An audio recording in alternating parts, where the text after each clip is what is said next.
For the fourth time, Mama Nkechi held her newborn granddaughter, tears rolling down her face. She knew what would happen next. This beautiful girl would not stay. Long ago, when the earth was new, strange children started to be born in some families. These children looked normal with bright eyes and joyful laughs, but there was something different about them. People said that they were Ogbanje, children who didn't belong to this world for long. And Ogbanje was believed to be a spirit child, a child of the earth and other world. They were often beautiful, clever and full of life, but just when their family grew attached, they would fall sick and pass away, only to be born again in the same family. People said that these children made a pact with spirits in another realm, a pact that kept dragging them back to the spirit world, even after they had been born on earth. Families that had an Ogbanje child faced great sorrow. They would watch with hopeful hearts as the child grew, praying that this time they would stay, but it was like trying to hold water in their hands.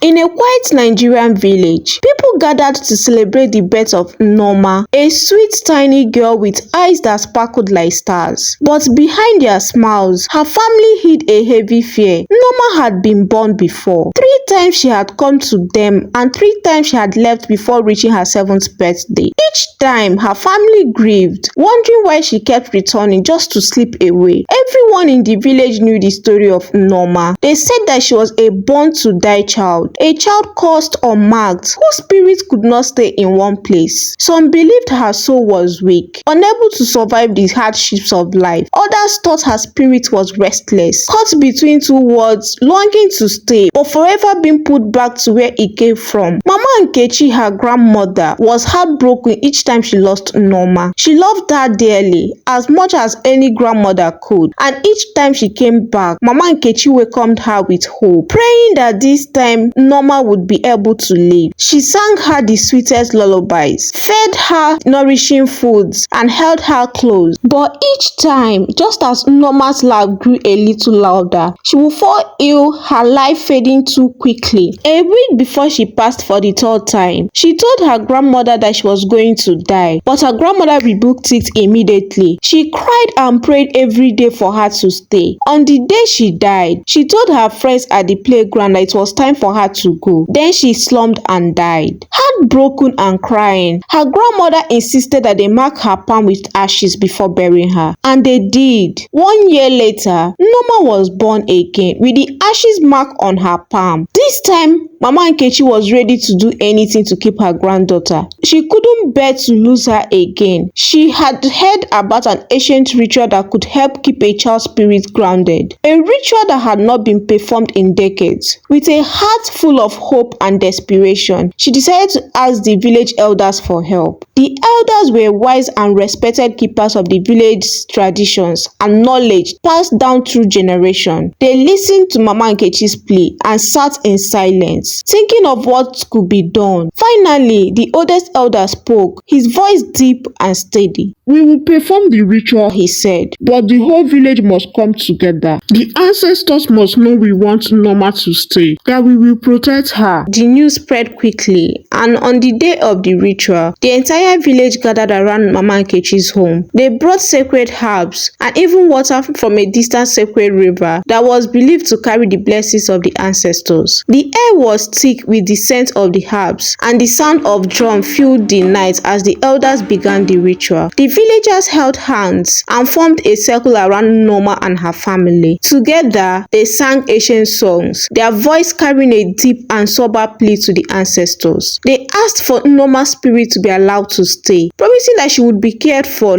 loved and protected. They offered their blessings, pledging that she would be raised with respect for the traditions and values of their people. Mama Nkechi's heart filled with hope as she watched, praying silently that the ritual would work. The ritual continued late into the night, ending with a final prayer from the eldest elder. He placed his hands gently on Nneoma's head, sealing the blessings. Days passed, then weeks, and to everyone's surprise, Nneoma grew stronger. Her laughter rang out like music, her eyes shining brighter each day. Her family watched her carefully, always on edge, but there was no signs of the sickness that had plagued her before. Nneoma was finally living, free from the shadow that had followed her for so long. As As the years passed, Norma continued to grow, reaching her 7th birthday with laughter and health. Her family celebrated with cautious joy, watching her blossom into a happy, lively child. And Mama Nkechi's heart finally began to rest, filled with gratitude. If you love this story, please don't forget to share, like, comment, and subscribe. Thank you for watching. Bye.